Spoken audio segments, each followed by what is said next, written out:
Hello and welcome to this week's Webcast. I'm Christian Carme. And I'm Emmanuel Tobe. We have an exciting show planned. But first, let's step into the box for the 3 strikes. It has been an interesting season for the Golden State Warriors, filled with injuries, drama, and inconsistency. Between KD's impending free agency, Draymond Green's antics, and the DeMarcus Cousins effect, the Warriors have been under a microscope for the majority of the season.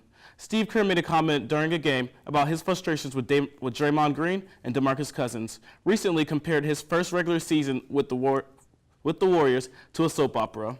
So, Christian, is there a problem with Golden State? I mean, one could say that, but I mean, they're the Golden State Warriors. They can turn it on whenever they want. I hope, and I think a lot of the majority of the NBA hopes that there may be a problem with Golden State just to have some, fight in these playoff teams and to have other teams have a chance.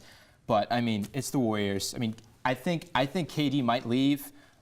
He has 1 foot in, 1 foot out. I mean, Draymond Green has been Draymond Green. Draymond Green's been Draymond the Green. DeMarcus Cousins effect. If DeMarcus Cousins isn't 100% healthy, they could have trouble. I mean, they signed Andrew Bogut. But who could they have trouble with? I mean, you still have Andrew Bogut, and this is a deep roster. Do the Warriors have problems? Yes, they have problems. Everyone has problems. Everyone has issues and things that come up. Is there a problem with the Warriors? Absolutely not, unless the problem is that they're just too good. But we look at the media, and we look at all of these different things that people bring up. And I think the reason that they're being brought up is because we want there to be problems with this team. I agree. We want them to self-destruct. We want KD to leave. We want all this to happen. But ultimately, looking at how this team and how they're stacked up, there's no problems with them. The Rockets could give them trouble, and the Nuggets are also a phenomenal team. Nikola Jokic leading the way. I mean, the Rockets could give them trouble? The Nuggets could? Sure, of course.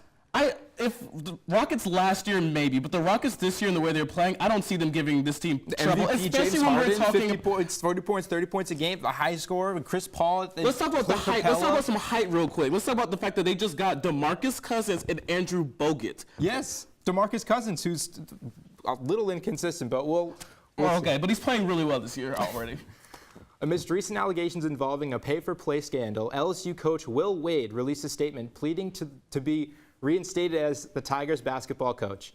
Wade has allegedly been caught on an FBI wiretap offering a potential recruit money to come and play for his team. As March Madness approaches, it seems unlikely that Will Wade will be reinstated during the tournament. With that being said, what do you make of this story? I mean, it just happens so often. Like, I really don't have much to say except for I'm looking at the fact that LSU and they suspended Will Wade because they said that he wasn't cooperating with their investigation, talking to them and things like that. But I want to just real quick point out the hypocrisy between that. If this was a player and something happened with wiretaps, they wouldn't even give him the opportunity to speak. Well, I'm surprised that it happened before the tourney even started. I mean, last year, Arizona had a problem like that, and when they had DeAndre Ayton last year, and that came out after the season. And with Rick Pitino, that went on for a long time, and that happened during the offseason. This is really, really interesting spot because LSU has a 3 seed, and they're projected to go far in the tournament. I believe they're going to be losing to Michigan State. LSU is a great team. They're they're a phenomenal team, and it's just weird to see. I mean, I don't think Will Wade should be reinstated right now. There's no way that's happening, but I mean, it's just an odd situation. I agree 100%. It's a little strange. Completely agree with that. I don't think he's being reinstated this year. I think there needs some time to be made. And Will Wade has made comments about, this. You don't even know the entire story. There's so much more that he has to talk about. So I think it's definitely something that we're going to have to wait and see what's going on, what's going to develop. But ultimately, it's something that we've really been watching a lot of. There's been a lot of surprises during this year's NFL free agency. There are multiple signings and trades around the NFL, but some flew under the radar.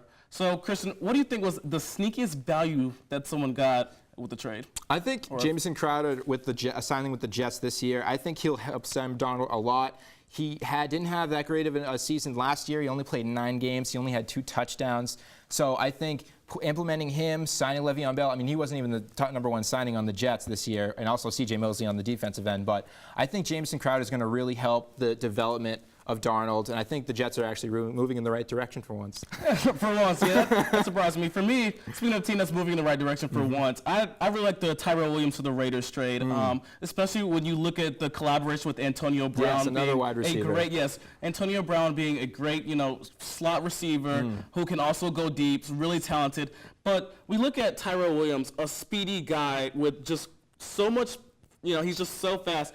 The Raiders desperately needed a deep threat, and like I said, Antonio Brown is able to go deep, and he's able to make plays, but Williams is fifth in the NFL at 16.3 yards per catch since he entered in 2015. This is just a really good move. I think John Gruden really believes in Derek Carr, and I think that he's surrounding him with weapons, and this is make or break for Derek Carr. Oh, I mean, absolutely. if you can't throw to Tyrell Williams and Antonio Brown, you have a problem. I mean, look at their three wide receiver core where you have Antonio Brown, number one, Tyrell Williams, who's the speedy guy, and you have a Jordy Nelson who can come and make plays when you really, really need someone to. So I really like this wide receiver. I really like what John Gruden is doing, and I can't believe I'm saying that. Like, what's happening? It's crazy. I'm excited for them, though. That's all the time we have for Three Strikes. Next, I'll be back with our MLB analysts, Luis and Carson, to get ready for opening day.